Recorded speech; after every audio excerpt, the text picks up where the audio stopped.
I married Lucas out of pure mutual hatred. We couldn't stand each other, but we were forced into a political marriage. Aside from the weekly routine of marital duties and public appearances, we barely spoke in private. I thought our bland, distant marriage would continue this way indefinitely, until the day it was revealed that I wasn't the real heiress. The true young lady was someone else. I was just a fraud. After thinking it through, I had my lawyer draft a divorce agreement and send it to Lucas, who was away on a business trip. Chapter 1. Honestly, I felt relieved. Lucas and I had no emotional entanglements. We never truly shared our lives or assets. That's why the divorce agreement was so easy to write. Black and white on paper, every clause neatly listed, every term precisely written. Just like our 3-year marriage. Clear-cut, distant, devoid of warmth. After glancing over it, I sent Lucas the digital version. Find a time to finalize the paperwork. After hitting send, I felt an inexplicable exhaustion. Life really is absurd sometimes. When I first married Lucas, I had a feeling we might one day divorce. But I never imagined it would be for something this dramatic. Because I'm not actually a rich heiress. Years ago, my parents went to a villa in the mountains for vacation. A sudden landslide struck, and in the chaos of the emergency rescue, people were temporarily relocated to a welfare home. My mother, traumatized and in early labor, gave birth prematurely, and in the chaos, the babies were mixed up. They took me home. A child meant to be abandoned. Just a few days ago, Alice showed up. She had a face that resembled my mother's. She shared the same rare allergies. A DNA test confirmed it. She is my parents' biological daughter. And I was a discarded child who had been living a lie for 25 years. Enjoying a privileged life that never belonged to me. Even marrying the man meant for her. I found out only yesterday. I assume Lucas already knows. I glanced at my phone. No reply from him. He's probably still busy. He's been away for a week now. There was a major issue with one of the projects. Very complicated. Even if he doesn't reply, I can already imagine his response. Something calm, measured, indifferent. Okay. That's just how he is. Nothing ever seems to affect him, unless it's work. Not me. Not this home. Maybe Alice will. I saw her for the first time yesterday at home. She was radiant. Sitting beside my mother, poised and confident, graceful in every gesture. A jewel, even when fallen in the dust, still shines. Unlike me. No matter how hard I tried these past 20-some years, I was never truly accepted. Maybe it's for the best. Everyone returning to their rightful place. As it should be. Chapter 2. The house I'm living in now was a wedding gift. Lucas bought it specifically for our marriage. Since we're getting divorced soon, I really shouldn't stay here anymore. Technically, I own a few properties, but they were all gifted either by my family or Lucas. They were never truly mine, and I don't intend to live in any of them. I left the house, planning to rent a place near my studio as a temporary solution. Thankfully, I'd already left the family business last year and started my own company. I no longer rely on them. I have a stable income and decent savings now. I still remember how fiercely my family opposed me when I said I wanted to leave the group and start an MCN company. In the end, the only one who supported me was Lucas. My family has always disliked it when I do things outside of their plans. They said everything they'd done to raise me over the past 20-something years wasn't so I could go out and show my face in public or mingle with the wrong kind of people. That day, I sat there silently after being scolded, zoning out on the couch. I didn't even notice when Lucas came home. Not until he turned on the light and sat down beside me. "How's your MCN studio going?" He had overheard a few of my calls with potential investors before, but this was the first time he actually asked. I shook my head. Probably won't happen.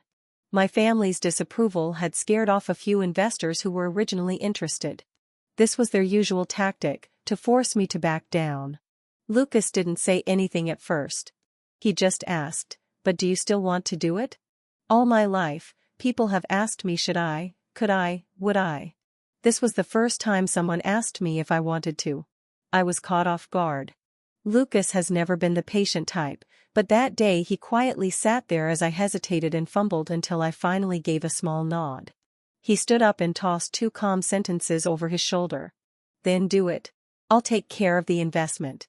If it fails, I'll cover the loss. He's always been direct, but those words were a shot of adrenaline to the lost and unsure version of me. Looking back now, if it weren't for Lucas's support, I'd probably be in a far worse position today. Chapter 3. By the time I finished checking out the apartment, it was already getting dark, but at least it was settled. I couldn't move in tonight, so I planned to pack a bag and stay at a hotel for the night. Back home, Lucas still hadn't replied. Maybe he hadn't seen the message, or maybe he had and simply chose not to respond. To him, this probably wasn't a big deal, maybe not even worth as much attention as a meeting. That thought brought a sudden wave of bitterness. Back when I married him, it was because my mother, more accurately my adoptive mother, forced me into it with the engagement as leverage. And yet, after 3 years of marriage, I had somehow grown attached to Lucas. Dependent, even. Life always plays these tricks, unpredictable and cruel. I shook off the melancholy and began packing. Aside from a few sets of clothes, I didn't take anything else. There were lots of handbags and jewelry in the house, most of them gifts from Lucas. I rarely wore them. I was never that into luxury, but Lucas often brought things back from auctions and charity events. Over time, they filled several cabinets. Truthfully, he hadn't treated me badly. In the first year of our marriage, I once went to inspect one of our factories and got caught in a massive snowstorm. We were stranded in a small town, not much to go around but enough to survive.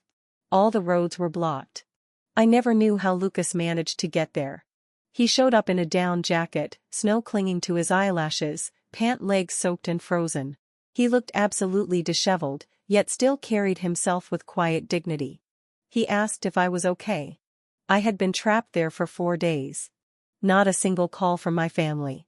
Only Lucas found a way to come for me. Sometimes I wondered, did Lucas maybe care for me a little? Especially during our occasional moments of intimacy, his cold, clear eyes would darken with desire, filled with emotion. But outside of that, he was distant, indifferent. His tone always flat and formal. I must have imagined it all. Lucas couldn't possibly like me. If he was ever kind, it was probably out of obligation. After finishing in the bedroom, I went to the living room to get my documents. As I opened a drawer, the front door creaked open. Lucas was back. Chapter 4. I glanced at the time, 10:30 p.m. Lucas usually avoided traveling at night unless something urgent was going on. Now he stood at the entryway, fatigue shadowing his face. There was something heavy in his eyes. He must have found out. I suddenly felt awkward and looked away, trying to make small talk. "You're back. Did you eat?" Lucas gave a nonchalant hum in response. He avoided my gaze, changed his shoes, and took off his coat. I didn't know how to face him, so I slipped back into the bedroom. It wasn't until I saw the suitcase that I remembered I hadn't grabbed my ID. I turned around to get it and walked right into Lucas. He glanced down at the suitcase. "Where are you going?" I thought he was asking where I'd be staying tonight, so I answered. "I'll just stay at a hotel for now." Lucas nodded, walked past me, opened the wardrobe, and started packing 2 sets of clothes into my suitcase. I froze. He looked completely natural as he said, "Didn't you say you were tired of this place?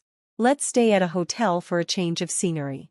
He said it so matter-of-factly, but for some reason, my face flushed. I mumbled a denial. That's not what I meant. At that moment, I wondered, had he even seen the message? The heat on my cheeks faded fast. I took out the clothes he'd packed and said, "Lucas, check your WeChat.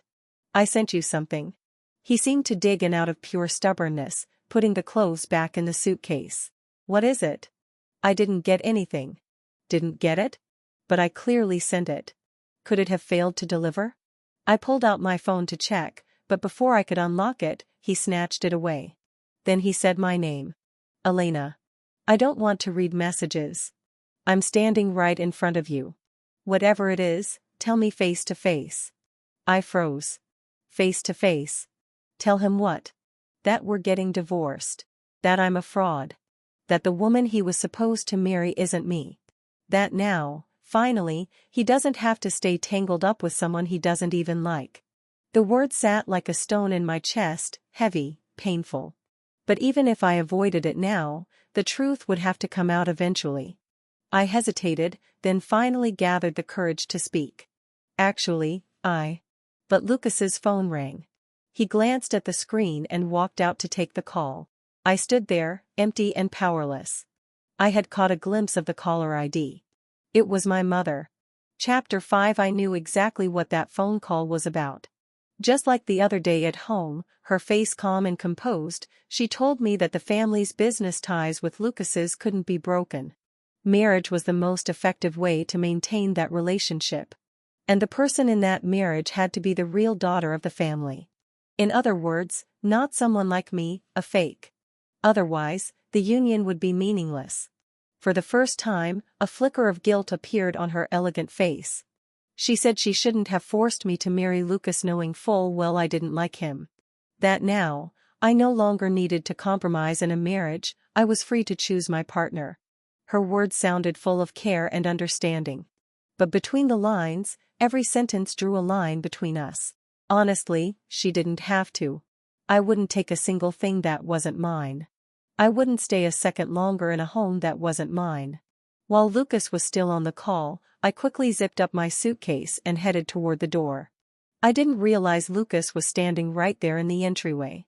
He usually took calls in his study, but today he was casually leaning against the cabinet near the entrance. A few buttons of his collar were undone and his brows were slightly furrowed. He looked irritated.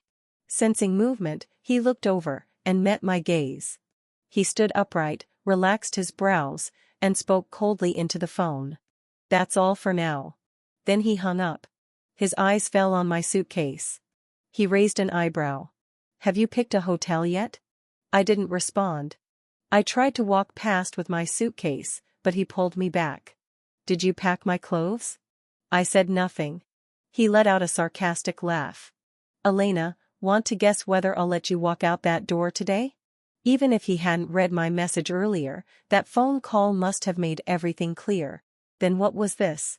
I gripped the suitcase handle tightly, trying to keep my voice calm. "Lucas, let's get a divorce. I'm just a fake. Your real marriage partner isn't me." 2 simple sentences, but they took everything out of me. I couldn't stay a second longer. I pushed the suitcase, but it didn't budge. Lucas gripped my waist tightly, his voice low and laced with anger. "What are you trying to say? That you're not the real Elena? Who's the one that's been married to me for 3 years? Who's been sleeping in my bed?" I stayed silent, clutching the hem of my dress. He grabbed my chin and forced me to look at him. His eyes were burning with fury. "And now? The one standing in front of me, isn't that you? Say something." My throat burned too much to speak. I could only nod. But as soon as I moved, the tears I had been holding in spilled over. Lucas reached up to wipe them away. His fingers were warm as they brushed my skin and somehow that only made me cry harder. He sighed. "What are you crying for? I came back, didn't I?" Once I had calmed down, Lucas carried me back to the bedroom, dragged me into the shower with him, and finally tucked me under the covers and pulled me into his arms. I still didn't understand what he meant. Even if I was the one married to him these past 3 years, this marriage was never meant to be mine. I peeked out of the blanket, wanting to ask, but he glanced at me, turned off the light, and said coldly, "Sleep." I didn't dare press him further and quietly retreated under the covers, closing my eyes. Chapter 6. When I woke the next morning, Lucas wasn't in the bedroom. I figured he'd already left for work, but when I stepped out, I saw him in the living room reading. Seeing me, he got up and went to the kitchen to bring out breakfast. "Freshen up a bit. The stylist will be here soon." I blinked.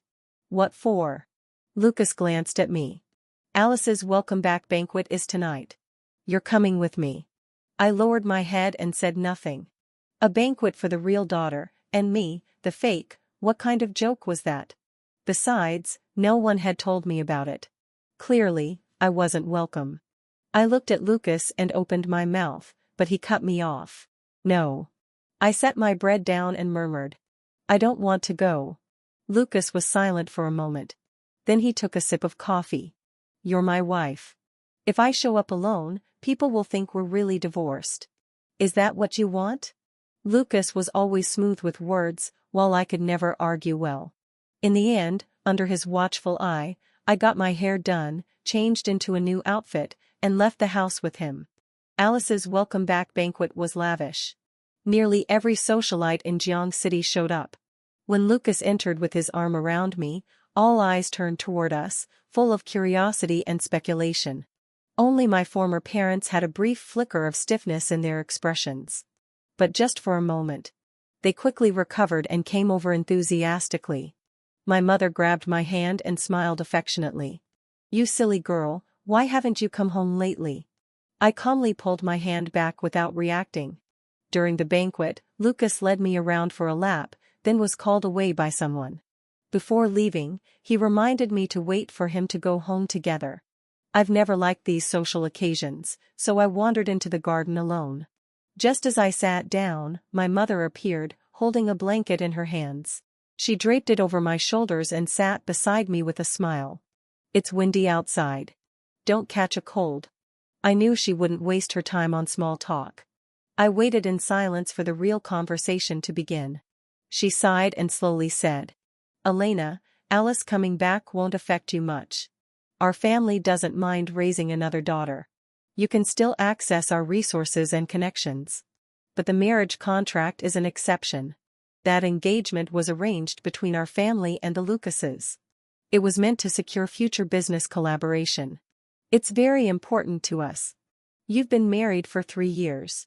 Lucas has treated you decently, but there was never deep affection. If it weren't for the engagement, the two of you wouldn't even have crossed paths. You have no children. And now that you're not our biological daughter, have you thought about whether Lucas will still treat you the same? Can you really shoulder the responsibility of linking the two families? Alice is different. She's more outgoing. She'll get along better with Lucas. And honestly, the engagement was meant for her in the first place. She's more suitable. Your father and I think you're still too immature. We hope you'll consider studying abroad to gain perspective. When you return, we'll give you 5% of the family shares. You'll still be our daughter." The moon hung overhead, half obscured by clouds. The night was quiet. I listened to it all silently and stayed quiet for a long time. Maybe I'd just heard this kind of talk too many times. It no longer hurt like it used to. In fact, I felt oddly calm. Growing up, I'd received little affirmation in this household. When I did well, they demanded I do even better next time. When I failed, I was made to train day and night until I succeeded. If this had been me from the past, I might have been devastated again thinking I wasn't good enough, never living up to their expectations. But ever since I married and left the family, living without their interference, I've started to change. Their approval no longer feels that important. I stood up and bowed deeply to her. "Madam, I'm truly grateful for the years you spent raising me. I have no way to repay you, but if you're willing, I can reimburse every cent and ounce of effort you invested in me. As for my marriage to Lucas, yes, I benefited from the family connection. I can't deny that. Since I'm not your daughter, I'll step away from this engagement. I'll find the right time to talk to Lucas and return the marriage to your family. But for the rest of your conditions, I'm sorry, I can't agree. I'm no longer your daughter. From now on, I will not accept any direction from you about how I should live my life." With that, I turned and left. Chapter 7. After leaving the garden, I wiped away my tears and took a moment in the corner to calm down before re-entering the banquet hall. I wanted to go home but didn't see Lucas in the hall. Eventually, I found him on the second-floor terrace. Even from halfway down the corridor, I could clearly see that the person beside him was Alice. They stood by the railing chatting, Lucas wearing a soft expression and a faint smile on his lips. Alice, animated and expressive, was telling some story with vivid gestures. From a distance, they looked like a perfect match. I suddenly thought of what Madame had said. Compared to me, Alice would get along with Lucas better. If the engagement had been hers, she'd probably have handled it much better than I ever did. For some reason, every time I saw Alice, I could feel the vibrant energy radiating off her. She had that kind of presence that naturally drew everyone's attention. Someone like Alice, so radiant, it would be impossible not to fall for her. Unlike me. The one who was always overlooked. Neither clever nor likable. 3 years of marriage and still Lucas never fell for me. I didn't interrupt. Instead, I turned around and left the banquet. The evening wind had picked up, cool against my skin. This was a villa district, getting a cab wasn't easy. I lowered my head and walked alone. I forced myself not to think about it, but the image kept flashing through my mind, Lucas's gentle expression, one I rarely ever saw directed at me. So he really doesn't like me. After walking a while, I suddenly heard someone calling my name. At first, I thought I was imagining it, until hurried footsteps closed in behind me and I was pulled into a familiar embrace. Lucas's voice was cold. "Didn't I tell you to wait for me? Where are you going off to on your own?" Most of the time, I was obedient and silent around Lucas. But suddenly, I snapped. I pushed him away. "It's none of your business." Lucas's face darkened even more. He grabbed me tightly, one hand pinching my chin and forcing me to look up. "If it's not my business, then whose is it?" "Elena, I'm your husband." I kept struggling, pounding on him with my fists. Not for much longer. Before I could finish, Lucas pressed down and kissed me hard, not even a kiss really, but a bite. So hard that tears sprang from my eyes. His gaze was fierce and burning. "Swallow those ugly words." Then he threw me over his shoulder and carried me back. We didn't stay at the banquet. We drove straight home. When the car pulled into the yard, Lucas didn't even let me walk, he picked me up directly. He placed me on the sofa, brought a hot towel and a first aid kit. Only when I saw the blood on the back of my heel did I finally feel the pain. The heel had been rubbed raw by the shoe, blistered and broken. Lucas frowned, impatient. "When did you get these shoes?" "My feet aren't a standard size. Ready-made shoes always hurt." After we got married, Lucas had all my shoes custom-made so they rarely caused blisters. But today, when styling my outfit, the stylist said this pair matched best, so I wore them. They were a birthday gift, from Madam. Lucas paused while applying the ointment and said softly, "If they don't fit, don't wear them. If you like the style, I'll have a pair made to fit you next time." I didn't reply. My nose stung. Sometimes, I really couldn't understand, if he didn't like me, why was he being so kind? He already knew I was a fake yet he still pretended everything was normal. What, exactly, did that mean? I pulled my foot away and said quietly, "You don't need to be nice to me. We're getting divorced anyway." Lucas had just packed up the medical kit.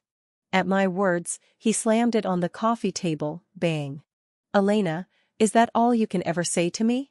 Divorce, divorce, anything else? Can't I hear even one kind word from you?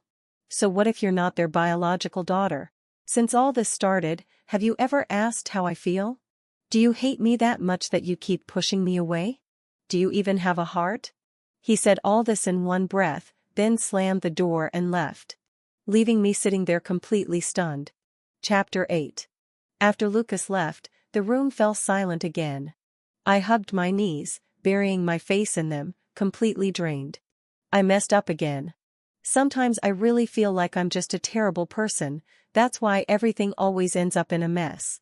Why can't I be like Alice, who wins everyone over the moment she appears?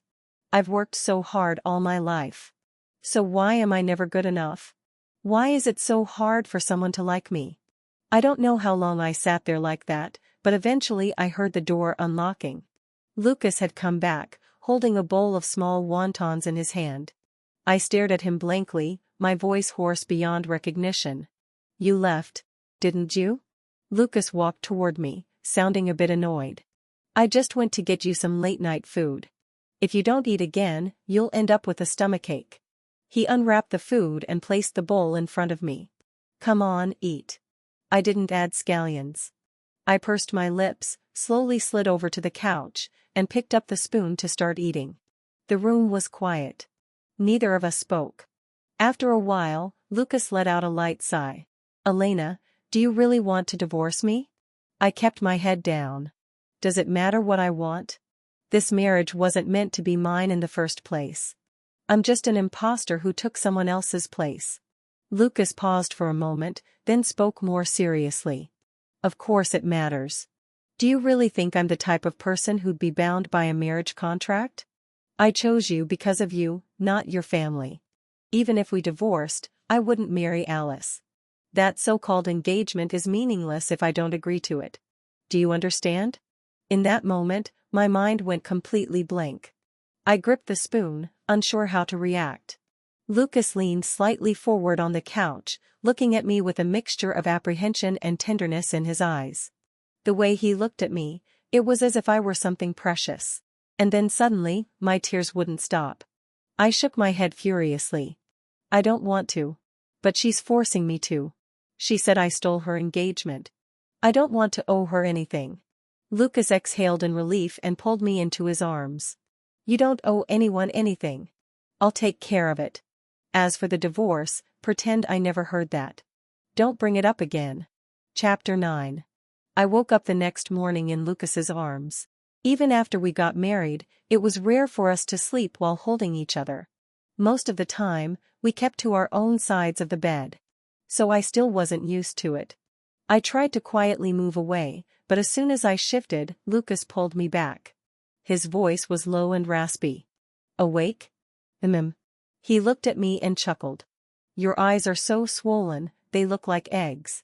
I didn't even know what got into me last night. I cried so much I forgot to ask what really mattered. Now didn't seem like a great time either, but I couldn't hold it in. Turning my head, I asked in a small voice. Yesterday, I saw you with Alice. You two looked so happy talking. You've never smiled at me like that, you're always cold. Lucas paused. When? I gave him a clue. Second floor. Balcony. He laughed. So that's why you ran away. After the talk with the madam yesterday, I had planned to find Lucas and talk things through. If he didn't love me, I would accept a divorce. But if he wanted to stay with me, I could find another way to repay my adoptive parents. But when I saw him with Alice, how perfect they looked together, I backed out. I know I'm not the most likable person. I'm indecisive and awkward. And I was so scared of hearing another rejection. I've heard too many lately. My biological parents abandoned me. My adoptive parents looked down on me. No matter what I do, I'm never enough. If Lucas rejected me too, I would have felt completely worthless. So I decided to be the one to push him away. That way, I wouldn't be the one who got left behind. But I didn't want to tell Lucas that. He sighed. I didn't want to smile either, but she called me brother-in-law.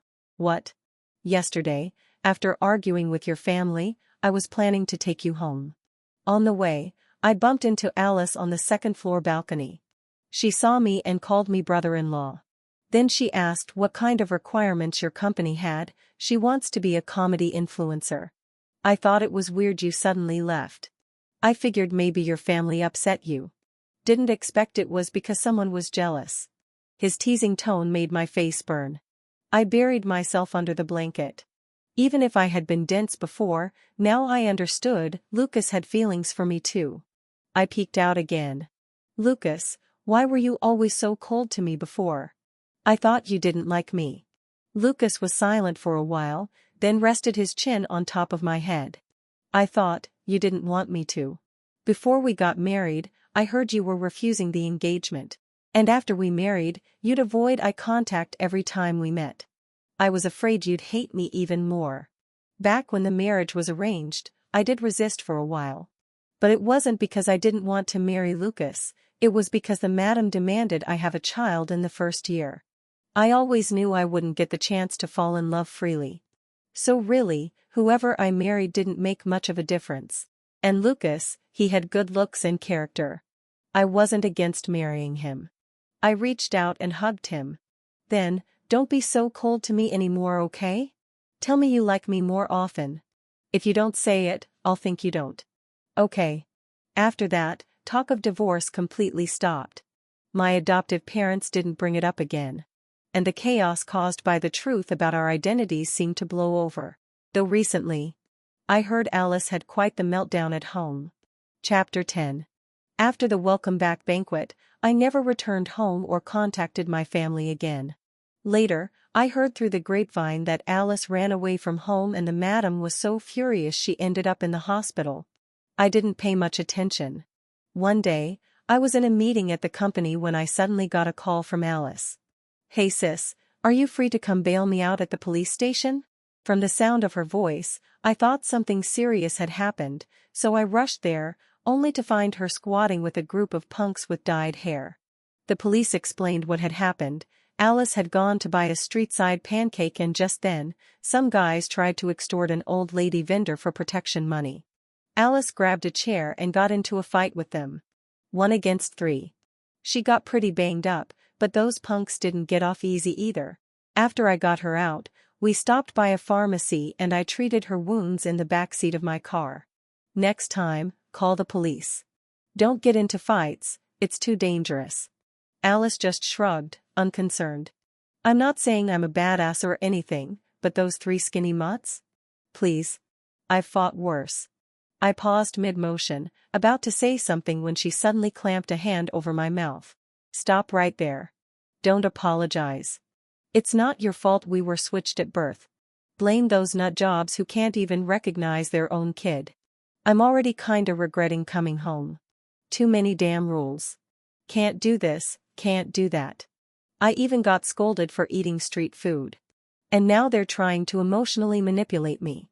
They never raised me a day in their lives, but the second I showed up they wanted to marry me off, to my brother-in-law no less. I swear, even feudal society wasn't this twisted. Is this how all rich families operate? I actually feel bad for you. All these years living my rich girl life, you weren't enjoying it, you were suffering in my place. No way I could have handled it." Once Alice started talking, she just wouldn't stop. I couldn't even get a word in. Then I suddenly remembered what Lucas said, that she wanted to become a comedy influencer. Honestly, she might just have the talent for it. After I finished dressing her wounds, I asked where she wanted to go. Was she heading back home? Alice shook her head like a rattle drum. "Nope. No way. That place is suffocating. They first tried to marry me off to your husband. When that didn't work, they tried to set me up with someone else. I'm still in grad school, and all they see me as is a bargaining chip for alliances. I refused, so they cut off my cards. Ugh, so annoying. If I had known, I would have maxed them out first. Total waste." She scratched her head in frustration. Silently, I pulled out a card and handed it to her. Alice blinked, then snatched it with a shout. "Sis, you're the best. Even though you're only a few days older than me, you'll always be my big sister. I mean it. And don't listen to any of their manipulative crap. Everyone in my dorm worships you. We love the influencer sign to your company, your sense of online trends is next level." I wasn't used to being praised so directly. Her words made me feel a bit embarrassed. "Oh right, I almost forgot why I came." She rummaged in her bag and pulled out a document, a 5% share transfer agreement for the family company. "Mom and Dad told me to give this to you. They said you'll always be their daughter. At first, they tried to force you into a divorce. But now that you and Lucas are clearly inseparable, they want to win you back. Gross tactics, sure, but the money is real, so you'd better take it. Seriously. Don't refuse. Oh, and by the way, Lucas really is handsome. The other day I overheard him yelling at them, saying if they dared mess with you again, he'd pull his investment." I totally fangirled over it. I took the document from her, thought for a moment, and accepted it. Chapter 11. Ever since Alice ran away from home, she's been living with us. At first, Lucas was quite flattered when she called him brother-in-law, but when he saw how she constantly followed me around, he gradually started getting jealous. That night, I was brushing my teeth in the bathroom when Lucas suddenly came up behind me. "You're not sleeping with her tonight." Right after he said that, Alice knocked on the door. "Sis, are you ready? I've got the movie set up. I'm waiting for you in my room." "Lucas," he gritted his teeth. "You're not going." I laughed and pushed him away, slipping into Alice's room. We had planned to watch a horror movie together. Eventually, Lucas couldn't take it anymore. He bought Alice an apartment near her university and even had a small private theater installed. He ordered her to live in her own place from now on and stop coming over every few days. Now that she had her own place, Alice completely stopped going back to her adoptive family's home. At first, her adoptive parents tried to discipline her using the same rigid methods they used on me. But when they realized it didn't work on her, they switched tactics and tried to soften their approach. Lately, the lady of the house has been contacting me frequently, constantly praising how well-behaved and thoughtful I was growing up, even acknowledging the success of my company. Words I once longed to hear but never did, now they say them so often they're practically worn out. I'm usually too busy, so I just put the phone on speaker and leave it on the side. I'm grateful for the years they raised me and I'll fulfill my duty as a daughter. But beyond that, there's nothing more. Chapter 12. On our 4th wedding anniversary, Lucas and I went to a tropical island for vacation. Alice, now pursuing a PhD in the US, called me via video from across the ocean. Lucas instantly declined the call. 8 times a day, is she serious? Does she not realize you're married? I couldn't help laughing. What's gotten into you lately? You're acting more childish by the day. Jealous of everything. A few days ago, I had a business meeting and ran into Oliver, a guy I had a mild flirtation with during college. Lucas had been away on a business trip, but when he found out, he flew back overnight. Back then, I was drawn to Oliver simply because my life felt stifling and he knew how to make me laugh. But later I discovered he was flirting with me while still having a girlfriend, so I cut all ties immediately. Honestly, I had almost forgotten the whole thing, no idea how Lucas even found out. That night, he kept me in bed till dawn. I was practically falling apart afterward. Being jealous of Oliver was one thing, but now he was even jealous of Alice. Lucas, why didn't I realize you were this jealous before? Lucas smiled, a deep and meaningful look in his eyes. I've always been a petty guy. Didn't you know? I practically grew up drowning in jealousy over you. I thought he was joking, but his expression said otherwise. A light bulb went off in my head. I tugged on his sleeve and asked, Lucas, when did you start liking me? He hung up Alice's call again, then turned off my phone entirely. He picked me up and carried me to the bedroom. That's a long story. And tonight, we've got all the time in the world. I'll tell you everything slowly. The floor-to-ceiling windows weren't fully closed. The night breeze swept across the sea, drifted onto the beach, and finally slipped into the room, fluttering the sheer curtains noisily. The salty air quickly filled the space. That night, the stars sparkled brightly. Soft. Endless. Full of light. Chapter 13 Extra, Third-Person Perspective. When did Lucas start liking Elena? It had been a long time. So long that even Lucas himself could barely remember. He only remembered that at first, he actually found her a little annoying. Elena cried a lot when she was little, scolded, she cried. Fell down, she cried. Doing homework, cried. Even playing piano, tears. Every time Lucas saw her, her eyes were red and puffy. It was irritating just to look at. He couldn't understand how someone could have so many tears to shed every single day. And yet, Elena was somehow very likable. She'd been pretty since childhood, fair-skinned, delicate, and she always shared her snacks willingly. Whenever Lucas saw her surrounded by a group of kids, he'd feel even more annoyed. Too noisy, he thought. In middle school, Lucas and Elena were in the same class, but they probably didn't speak more than 10 sentences in total. One reason was their seating arrangement. Lucas had grown tall early, so he always sat in the last row. Elena, on the other hand, developed late and was shorter than most kids her age, a permanent resident of the front rows. So usually, Lucas sat in the back, watching Elena joke around with others every day. She laughed at everything. Even the dumbest jokes from the boys would send her into fits of laughter. Lucas didn't get it. What was so funny? Childish. Later in high school, they were no longer in the same class, not even on the same floor. Lucas didn't see her as often anymore. But the few times he did run into her, Elena would walk with her head down. She didn't cry. She didn't laugh either. She looked like a puppet. Every time Lucas saw her like that, he'd be in a bad mood the whole day. Was she in love or something? He'd seen enough TV shows to know, girls who looked like that had usually just gone through a breakup. But that mystery was soon solved. Elena hadn't fallen out of love, she was simply suffocating under her family's strict control. One rainy day, Lucas had just finished playing basketball at the gym when he saw Elena standing in the corridor staring blankly ahead. He'd wanted to just walk past and ignore her. But as he did, she tugged on the corner of his school uniform. She looked at him and said, "Lucas, can you help save that cat?" Lucas was surprised, she knew who he was. But back then, Lucas was going through a bit of a rebellious phase, the kind where boys think they're too cool for everything. He answered gruffly, "Why don't you save it yourself?"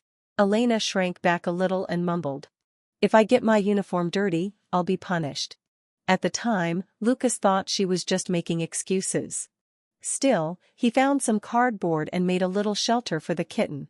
Only later did he truly understand. It was during winter break. Lucas had already finished his homework and was spending his days playing outside.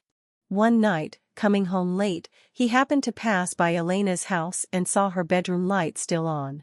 Her silhouette danced behind the frosted window, graceful as a swan, leaping, twirling. She was practicing ballet. And crying as she did. Lucas later learned that Elena had taken second place in a ballet competition. Because of that, her parents banned her from going out all winter break, she was locked in, practicing every day. He suddenly remembered that rainy day, how Elena had looked down and said, "If I get my uniform dirty, I'll be punished." From that moment on, Lucas thought, that family is messed up. And from that moment on, his eyes started lingering on Elena more and more. Sometimes, he'd even create accidental encounters. But her suffocating upbringing left no room for joy, he rarely saw her smile anymore. Her head hung lower and lower. She was clearly unhappy. As she grew up, Elena only became more beautiful. But she always seemed drained of emotion.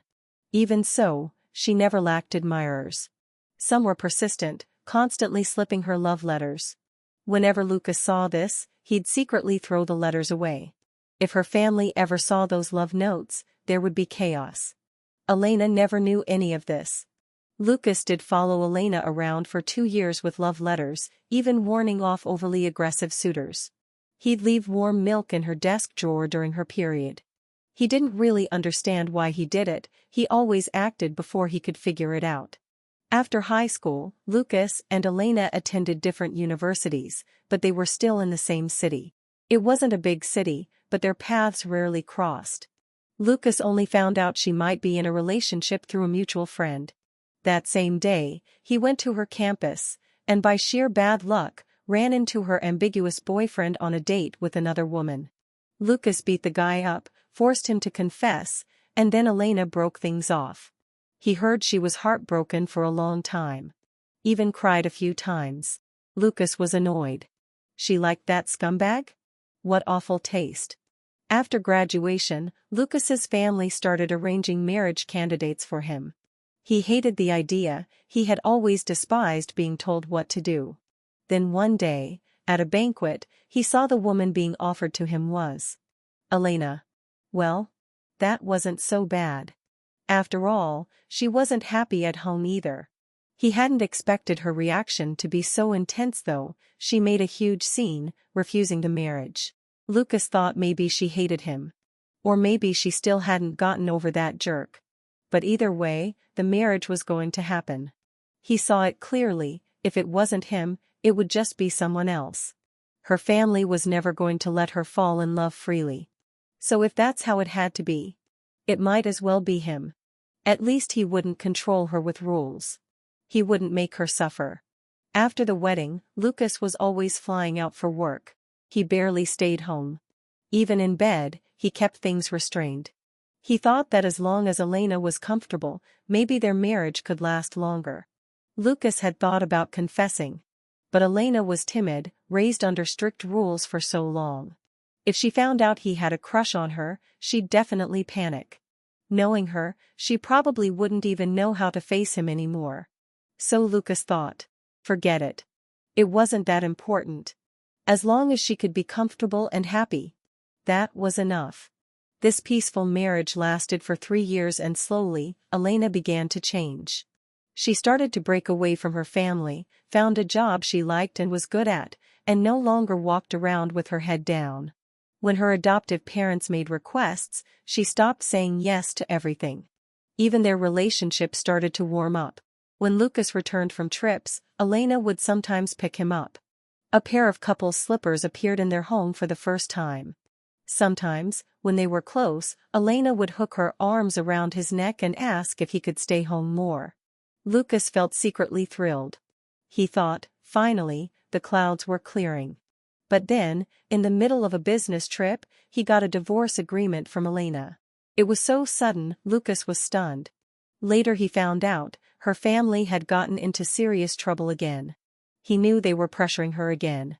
Furious, Lucas tried to message and call her, but didn't even know what to say. The 2 short messages she sent just irritated him even more. He deleted them without replying. That very day, he rushed home.